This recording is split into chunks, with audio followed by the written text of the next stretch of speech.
I think we sat out of order, now you can hear me. Or perhaps even in 2070. I mean, I don't mind how far you go, but I think the further out we go, the more likely we are to find opportunity for change. So I'd like to start by picking up on a couple of things that have said through the welcome and through the Minister's address. And that first one is that people in this room make change. And I think that's something for us to really kind of think about throughout the conference. So how do we meet demand for workforce skills to deliver the services and economic benefits that the country needs? How do we ensure that we have the learning capabilities to solve our most challenging problems? And how do we care and protect each other to ensure well-being and create safe environments? And I would like to start by saying thinking about the future is really hard. So in my work at the Museum of Discovery, we work with young people to build their capacity for thinking about the future.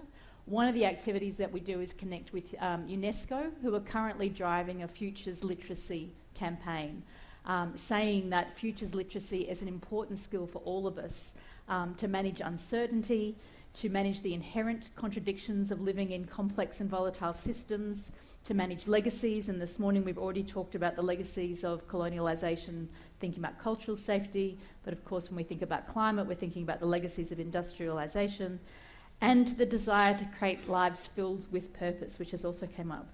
So in thinking about 2040, 2050, 2070 this morning, but I think also thinking especially in that I would say near term of the next 20 years, but that's because I'm a futurist. In the near term of the next 20 years, we expect to be really challenged with significant turbulence and transition. And so I'd like to start with you, Stefan, given some of the megatrends work that you've done. Can you tell us a little bit about the key drivers that we're likely to see over the next sort of 10 to 20 years and where those sources of turbulence are going to come from? Yeah, sure, Kristin. So we launched an update of our megatrends report at CSIRO on the 27th of July.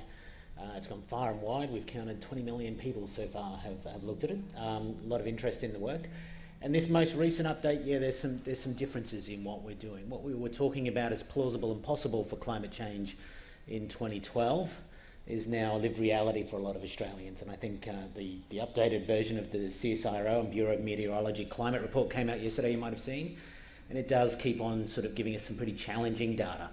Worse than we thought and sooner than we thought. So the first of our megatrends is about adapting to a changing climate. A lot of the emissions reductions we're doing really critical, but it's more for our children than it is for us. We have a critical and urgent need to adapt to a new reality with extreme heat probably being near the top.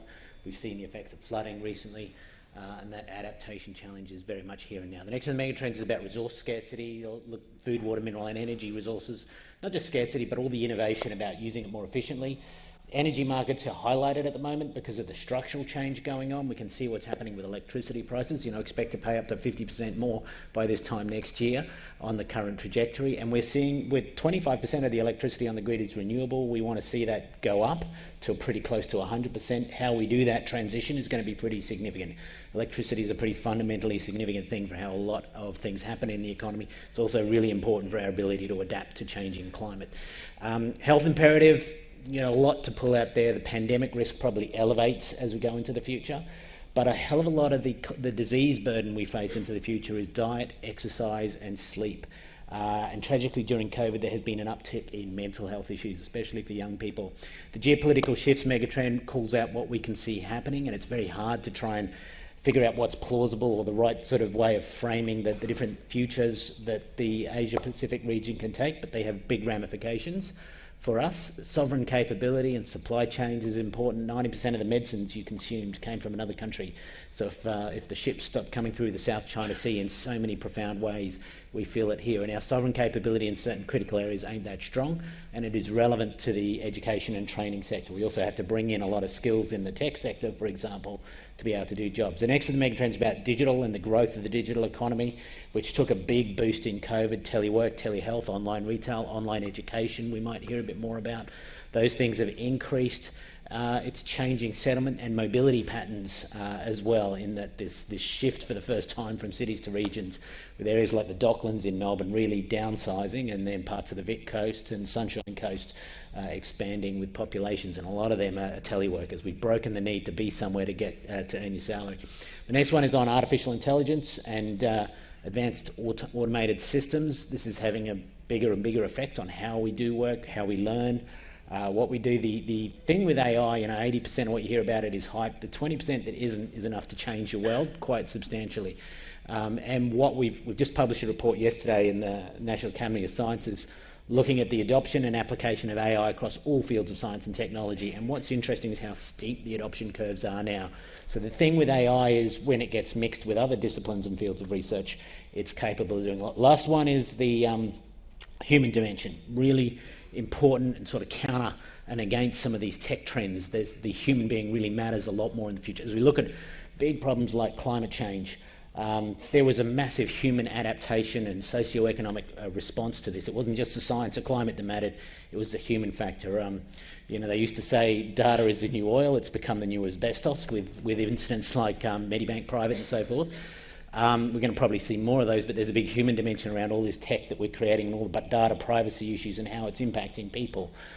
So there's the human dimension in how technology is used, and trust and information is getting... We're living in the era of misinformation. Distrust is becoming a default. All the misinformation you've received by this morning, a lot of us have got text messages to click on a link that are there to harm us, not help us. That just builds this level of distrust that we all have, and building that trust and authenticity is getting super important.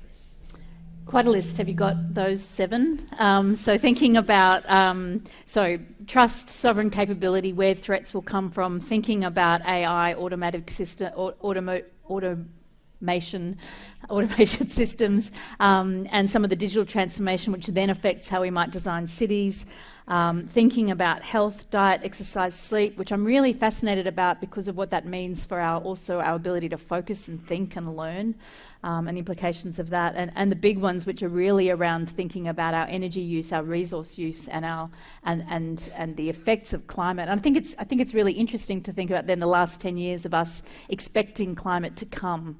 We know it's coming, and we've seen the scenarios in the IPCC reports, and we've looked at this spread of hopeful and serious scenarios, and we kind of know that we're in it, and we know that the next 10 years are going to be really critical for us to act. At MOD at the moment, we've literally got a countdown to 2030 in one of our galleries, which is counting down the time at which we will have had to transform our world. We know it's urgent, and yet we just keep incrementing around the edges. So at the moment, I'm obsessed with the idea that we should just stop year 10, and we should say to year 10s, the most important things for you to do are to think about energy entrepreneurship, to consolidate your maths learning, because we know that is patchy, to be able to work out what skills you can bring to disaster resilience, because you will need to act in a disaster, and to give you skills to mobilise a community so that you can respond to these incredible threats and incredible periods of change. And you'll all get a certificate of transformation, but we need to do something urgent. And and then I read an article which said the University of Barcelona is mandating a climate adaptation and resilience course for every student because it is urgent. So I'm obsessed with this idea about needing education but needing urgency. Did you want to comment on that, Stefan? And then I might pass to you, Sophie. Well, I think my kids would love your suggestion about quitting in year 10, but I think it's... The education system still needs to be the education system. We just need it to be performing. I know, like in Israel, they're bringing in really advanced cybersecurity training by year 12. You don't leave high school in Israel without having not just the basics, but a much deeper and more capable understanding around cybersecurity. I think that sort of thing is relevant. We need to be looking at the education system, upgrading skills and capabilities across the board. But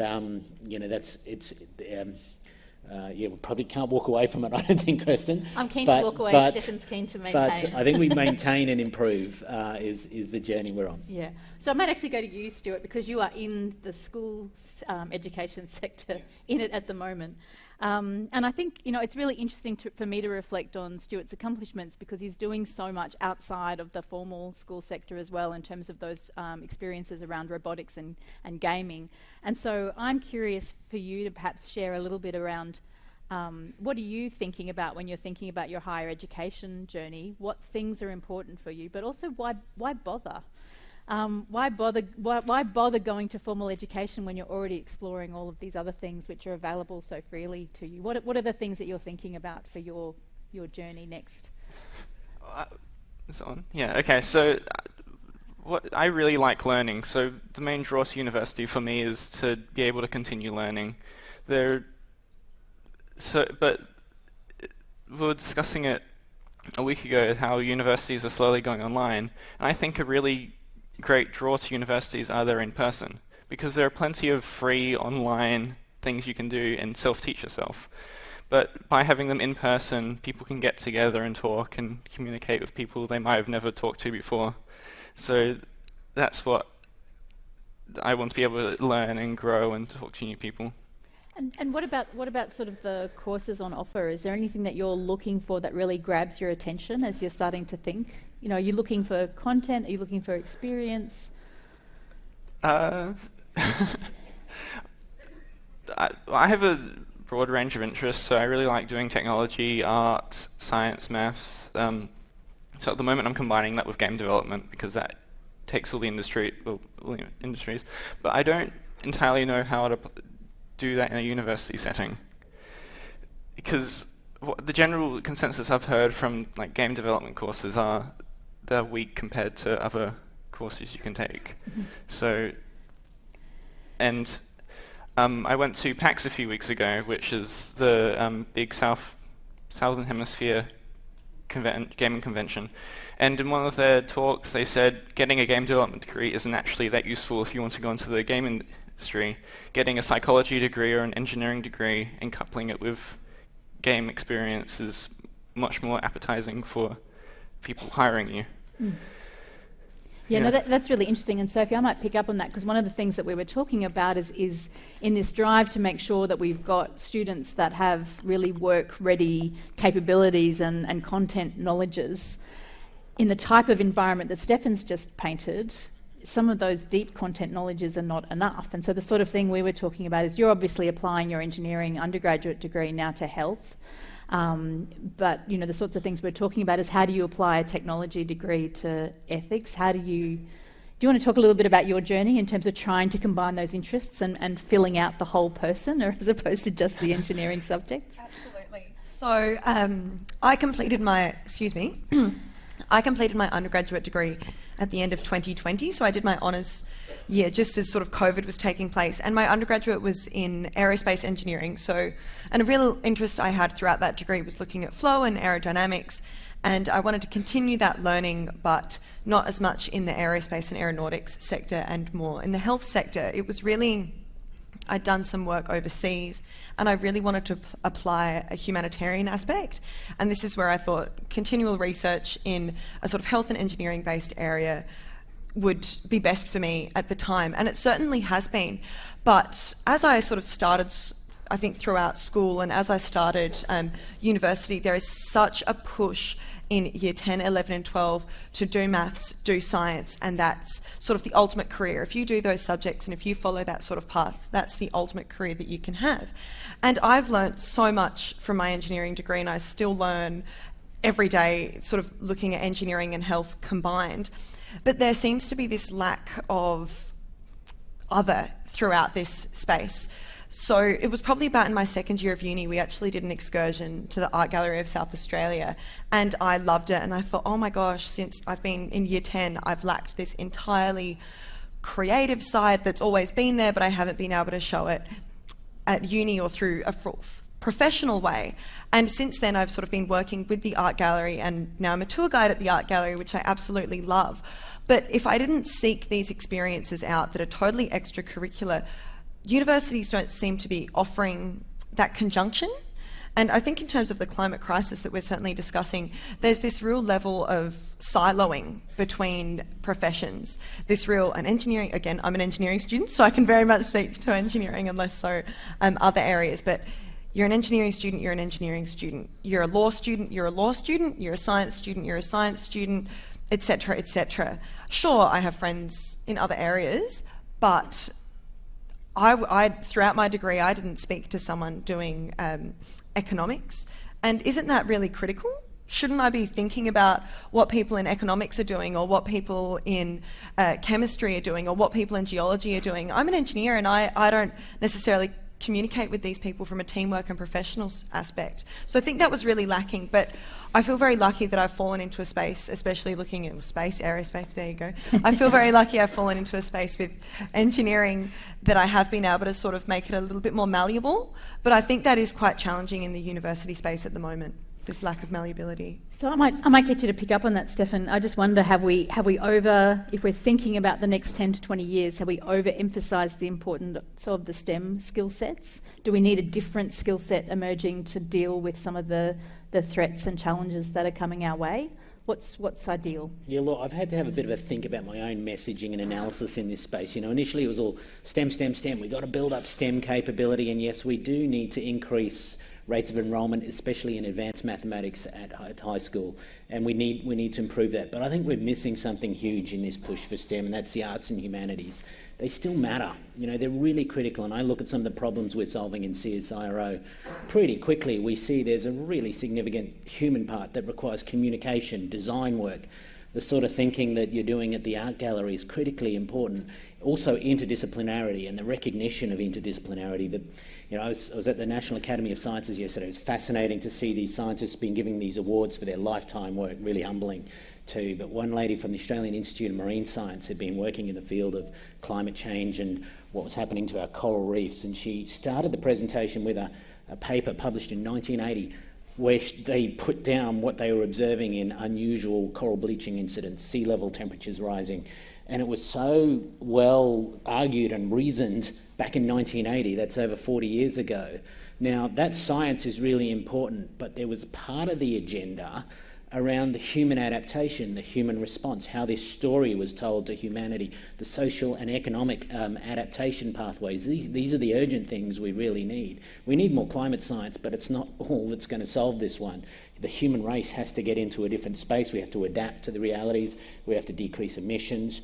But and then other scientists in the health space were finding the same sorts of things about closing the gap for Indigenous communities in the north and getting the health quality of life health-wise roughly equal. Similar, again, it's not just health technology, it's poverty, it's social inclusion, it's respect and justice, and it was a broader picture of things. So yeah, I actually do believe that we need to look at these things, and it is quite expensive to do an arts and humanities degree in Australia, and that's a real pity. I think we're missing out. I don't want to in any way take away from the criticality of STEM, maths and advanced maths. Advanced maths is the thing we need to be able to master artificial intelligence. It's going to get so important in every field of every profession. But let's not drop some of the really critical things about our education. And also, lastly, let's remember education is more than just training. We're not just teaching you how to do stuff. We're giving you an education to learn. And you can see the importance of that when CSIRO tackles really complex problems. We need the education, and we need the person who can adapt their thinking to this world we're in. Can I add to that? Yeah, go for it. So I think the focus on STEMs, like I'm just going to keep talking about games because that's I do a lot. But well, I make games, not play them as much. But you know, well, sometimes. The focus on STEM and maths and programming's sort of obvious in the game development course at my school. So I self-teach, so I watch a lot of the communication of the game industry is online, so there's a lot of videos that I can just watch and teach myself. But the main focus at school is programming. It's almost just a class to learn how to program. And I think that's a shame because, well, the human side, you can see all these programs that clearly haven't been designed for a user. So as part of my a research project which you do in South Australia, I did mine on affordance and visual clues in video games. So how can you teach someone without telling them? How can you visually show a piece of information and so they can intuitively understand it?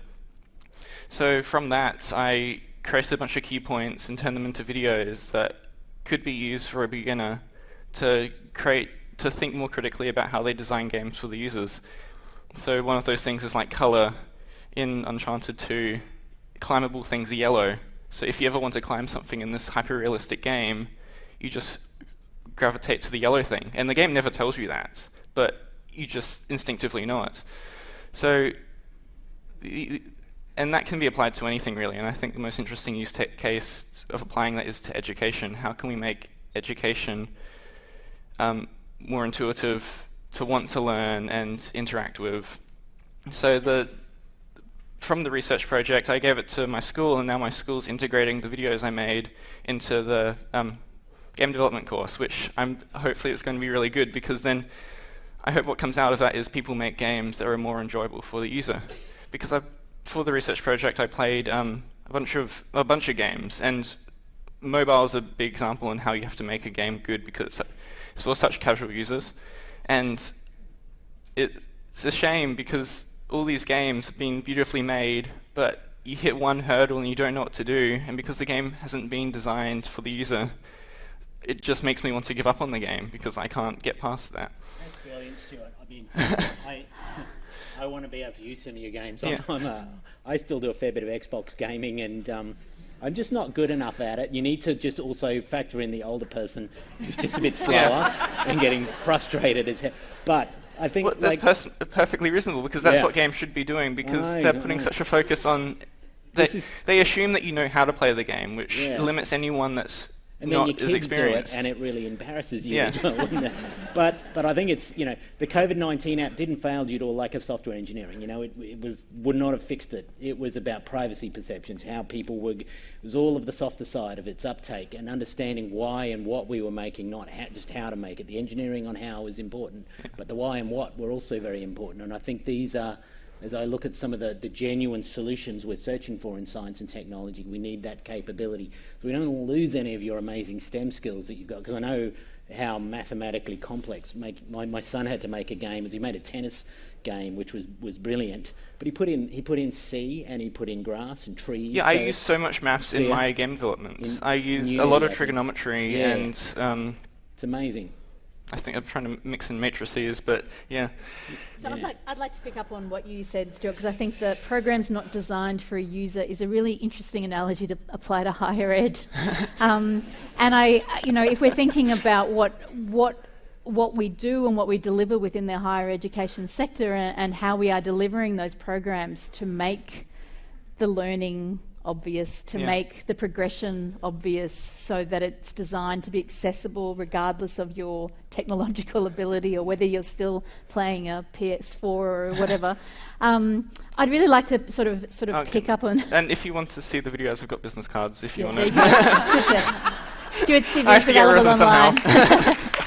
somehow. So let's pick up that... Disciplinary skills right there. Yeah, exactly. As well as gaming skills. So let's pick up on that question around interdisciplinary skills, around siloing, around designing for the user.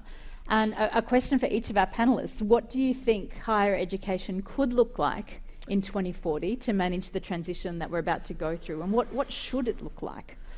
Well, this is something that I've sort of been thinking about preparing for this panel, and very much looking at user. I think you took the words right out of my mouth there.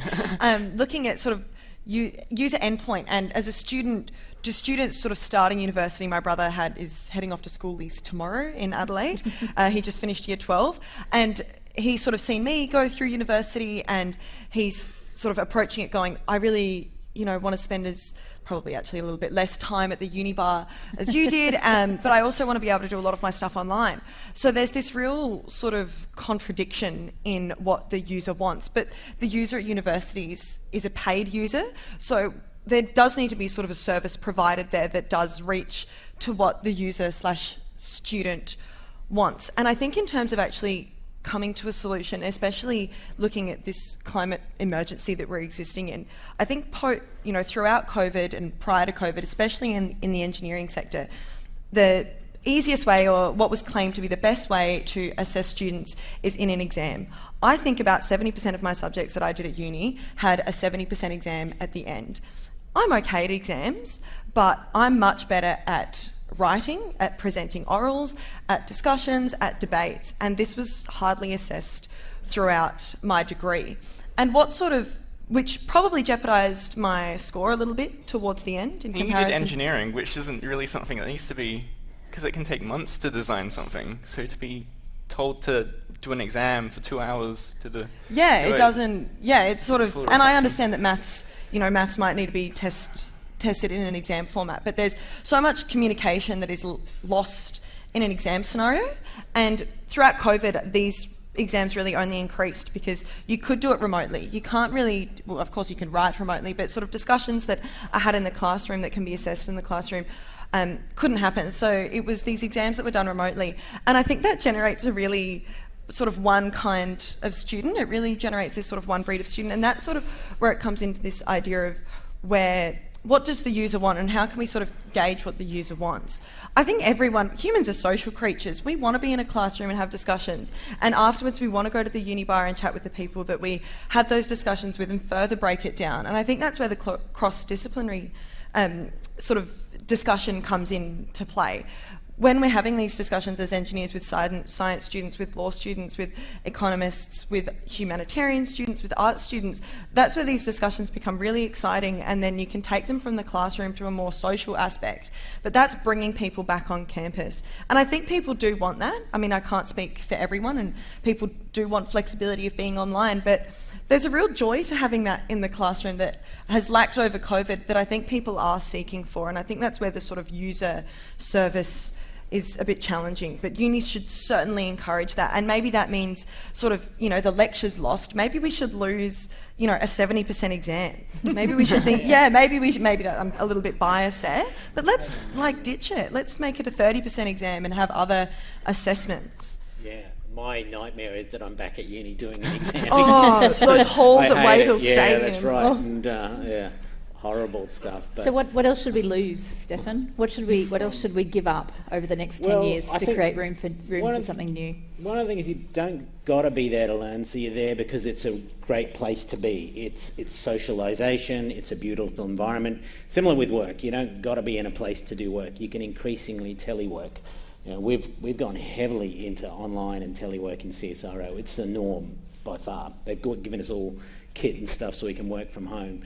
So the office is about socialisation, and it's about, I think, creating an office where people really want to be for those sorts of things, but university campuses where you want to be. But I love the way you're stressing interdisciplinarity, because I think that is part of the critical thing that we're losing. We recently had 200 scientists in the Analytics and Decision Sciences program. We met at Q Station Manly just recently for our 2-day meeting, and we did this experiment where we got them to enter all information about the diversity of skills, interests and knowledge. So you had to fill out about 9 different attributes, and we ran an algorithm that maximised the amount of diversity in small groups to see if we could problem solve better. And absolutely we could see it working hugely as we brought different, we had the psychologist, the machine learning expert, the statistician, the Bayesian person, all in the group problem solving together. And then I read all this literature on it, and there's this article in PNAS that says they did controlled studies, and they found that a group with diversity was more important than just the outright skills and capability. Like, this group has really high skilled people, this one is really highly diverse. Give them a problem, this one will solve better because of the diversity of knowledge that comes to bear. It's like, I don't know, having a team of all centre forwards on the soccer field doesn't really take you too far. So I think there is something around interdisciplinarity for individuals, but then when we train and when we learn, we need people like yourself who are receptive to those other disciplines and capabilities, and who actually want to engage and know how to engage. Yeah, and so I've just made a couple of notes for us, like, does the assessment match? And especially, I know I was talking with a colleague last night about academic integrity and the issue that the Minister raised this morning. Are there new ways of doing assessment and demonstrating competence, and how should we think about that? Can we deliver increasing personalisation? So that we can deal with some of these contradictions about wanting online versus wanting in person, wanting interdisciplinarity versus very deep skills. Can we model better decision making by bringing together different people with different perspectives from different disciplines? What does that look like if higher ed is actually delivering better decision making rather than just specialised skills? And my favourite thing of what we've said is, how do we as a sector create joy? And so that's something to think with. We've got a couple of questions. Well, actually, I'd like to throw in a question here that's just come through, because I think it provokes some of what you're just talking about. So thank you for this question. I won't say who it is, but thank you for this question. I'm going to just read it out verbatim. Technology is not holding us back to adapt or to map out our futures politics is. We need a populace, voters as well as leaders, that can think critically, that can identify false news and can call out populist demagogues. Interesting in terms of what's in the media at the moment. That is the role of higher education and perhaps the antithesis of the work-ready graduate. I'll jump in with a thought. Adrienne, have you seen a film on Netflix called Don't Look Up? Yes. Has anyone seen that? Really, really good, but a bit sort of too close to the bone as well. But it's a story of some astronomers who determined that an asteroid is hurtling towards Earth with devastating consequences. And the science and the astronomy is all done in the first 10 minutes, and they check it again, and then it's pretty clear what's going on. And then the remainder of the 90 minutes is when they try and tell America and the president and the world about what's happening and how to respond, and that's where it all completely falls apart. And that skill set, you know, if you are a science team, an engineering team, trying to solve that skill set about how to translate your science into society, how to extend it out there, is part of it. Translational science is what I call it quite a bit. But I think there is a dimension to what we learn to being able to do that as well, to being able to not only do the science and the technology and the engineering with excellence. We don't want to give anything away there, but build in the capability to extend that into meaningful application. Well, and that's why I'm saying every year 10 should do a thing on community mobilisation, right? To exactly address that, because I think that's kind of. I distinctly remember a conversation I had with a politician about 5 years ago where I said, I'm not really across politics, I'm not really into it, and he just looked at me and said, Kristin, everything is political. Are you human? It's all political.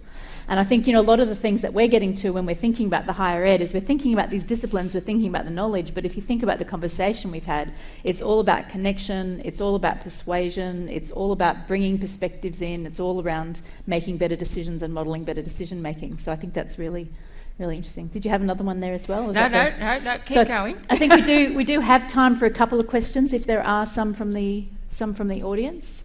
We've got one over there. I know there's a roving mic because somebody told me they had a roving mic this morning. How loud are you? So we got one on the far side there. Did you want to comment on that, Stuart? You look like you were going to say something while we're waiting for the mic to go, or add a thing in.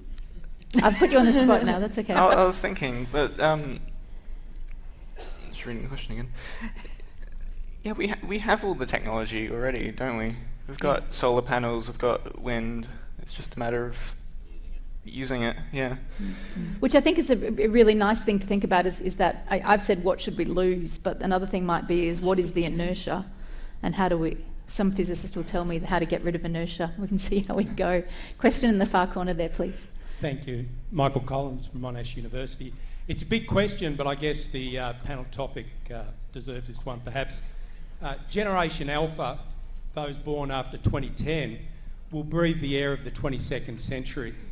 What role can and must the higher education sector play in empowering future students to keep global mean sea level rise at 10 centimetres and to avoid the potential global catastrophic consequences of, predictions of up to 2 metres of a global mean sea level rise?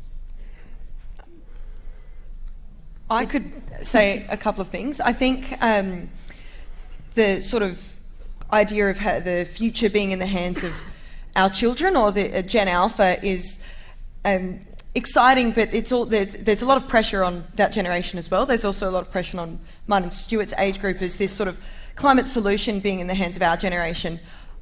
I'm quite young. I'm, credible, but if I went to sort of a politician and said, these are my ideas to fix the climate solution, they might say, well, you don't have 5+ years in industry, what can you really offer us? So I think that there's a bit of a gap between the sort of students of today becoming the sort of problem solvers of tomorrow, and that A, that's a lot of pressure on those students, and B, I think there's there needs to be a bit of a push on perhaps people who have worked in industry for that 5 to 10 year gap to very much not sort of put it on the next group of people. I don't know if that fully answers your question, but I think in terms of that generation, it's looking at how they can, I think, work multidisciplinary. I mean, and Stefan, I've had arguments about this before, but I think I'm winning because I've now got the microphone. But I think for me, that's a really interesting question, because my perception is if we don't solve it in the next 10 years, by 2030, then it doesn't really matter. You know, so we're expecting that we'll keep iterating, we'll educate our young people of today, we'll improve, like this beautiful flow-on effect of, and I'm like, well, if you don't solve it by 2030, then what, you know, it doesn't matter. And so it's not actually young people, it's all of us. And it's not actually thinking about our higher education as helping to train that skill set. It's about helping to mobilise a whole population to act very quickly, like next year. That's the framework that Stefan sort of set us up at the beginning. If we don't act now, then it doesn't really matter what your generation alphas are going to do, because they'll be tinkering at the edges of a system that's already tipped over the edge of a broken biophysical system. I think you're broadly right, but I think, but I mean, let's temper the you know, there's a lot to be worried about in the future. But I've got a picture of my grandma, my grandpa in 1939 in Poland, in Warsaw, just before the outbreak of war. You know, they found a way through. I'm here as a consequence. We're not the first group of people in history to face some really big challenges in the time ahead. There's nothing actually that special about now. Yes, we've got to be working on it. Yes, this is young and old and everyone in together. And innovation comes from the edge. The really good ideas will come from a lot of places we didn't necessarily expect in our society, and our ability of our society to let those ideas flow through and find solutions is part of it. And critically, cultures where we use data and evidence and science to guide decision making, and you know, that's another critical shift that we need to be making. So that my sort of thought in that question is, what do we need? We need a society which is really adept at using information to make wise choices. Can I? We have 4 minutes, so I'll talk quickly. So I was talking to my English teacher the other day, who's doing, I think, his 4th degree, but he brought up the interesting idea of universities are sort of getting us to do one topic, but people have at least 6 people are going to have at least 6 jobs in their life, and is doing one thing to prepare them for that a good idea? Should we be doing one thing to prepare us for this thing if we're going to do all this other stuff anyway? So maybe the future of tertiary education is preparing people to do all these jobs, or creating smaller courses so you can more easily weave between the jobs. So I think, you know, I'm just thinking of generally about another comment that came up from what you were saying, Stefan, and I think it reflects on what you've just said there as well, which is kind of this, I don't know, this bubbling up of innovation, or being able to cross things, and we talked about interdisciplinary. So the question that's sort of sitting in my head is that what the purpose of the higher education sector is, to actually nurture the edge? And I mean, we do that through research. You know, we're thinking about those new questions and we're pushing towards the edge. But I'm not sure for a long time we've thought about ourselves as the rebels of society, really pushing the edges. Like, that used to be a role, you know, pushing the edges of knowledge and pushing the edges of what is perceived as normal. How might we bring in that, you know, if innovation does come from the edge? That's another question, I think, for us over the next 10 years, is how we nurture that edge and actually push that edge. I like one thing you also said, but I reckon everyone in the audience here working in this sector needs to do, and that's make sure the student leaving tertiary education is happy, joy, you know? Let's start to emphasise that a bit. We don't want them in industry if they're miserable, bored.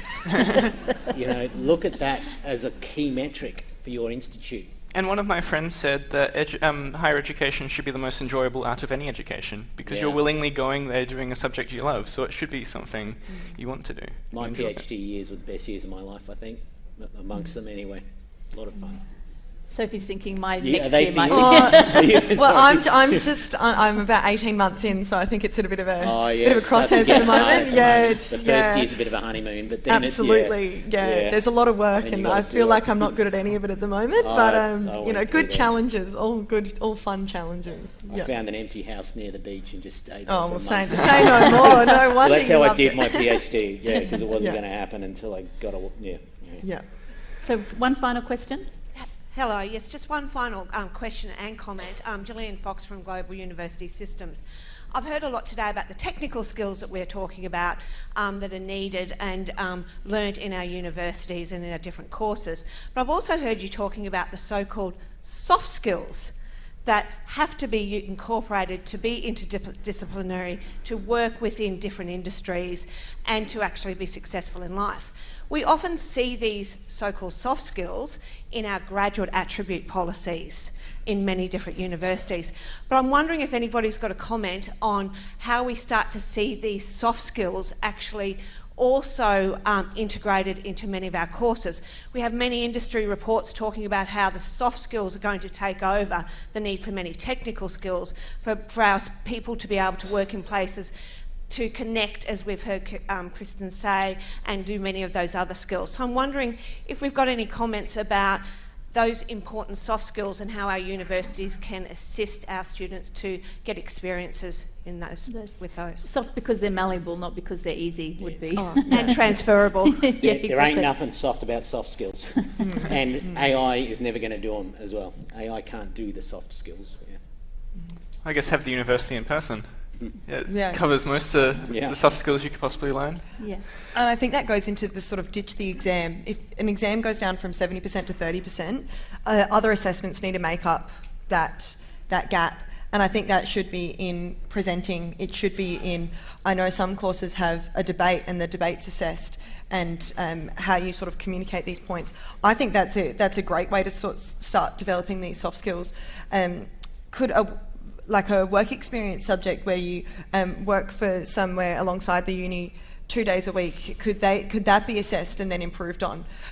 Other assessments that aren't the exam, I think, is how we're going to sort of assess soft skills and learn how to improve them. I think actually one of my favourite assignments that I did, I think you'll quite like this, it was for a sustainability subject, which has now been removed from my university course, which is quite tragic actually. We didn't get to touch on that.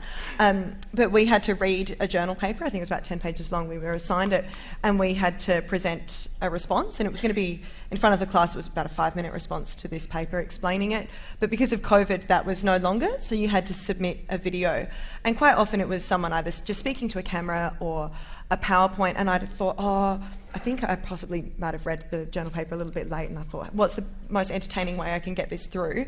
And my brother, he's really into his music, I stole his microphone and did a David Bowie parody, looking at the responding to this journal paper, and I think I got 150% for that subject. So there is a real sort of it responded. David Bowie. It was a David. I think it was of what was it? Oh, what was the song? It was the one in Shrek, actually. What was it? I can't remember. I'm not going to sing it now. I think finishing with the, I'm just noticing time, but I think finishing with the David Bowie Shrek crossover is probably the best way of thinking about really joy. cool. And I'm going to leave you with a comment. When I was coming to this panel, I asked our marketing unit at UniSA... she just said it's on YouTube. Look, You're going to get another 1,000 views now. Sorry. So to finish this off, I asked our marketing unit at the University of South Australia what they thought the future of higher ed would be, and I forced them to be preposterous and ridiculous. And one of the comments that came back was, in the future you would get a degree for who you are and not what you know, because we'll be able to find out anything pretty easily, but actually having those skills of authenticity and resilience and soft skills is critical. So I'm going to leave you with that thought, and can you please join me in thanking our panel. Well done. Thank you. That was brilliant.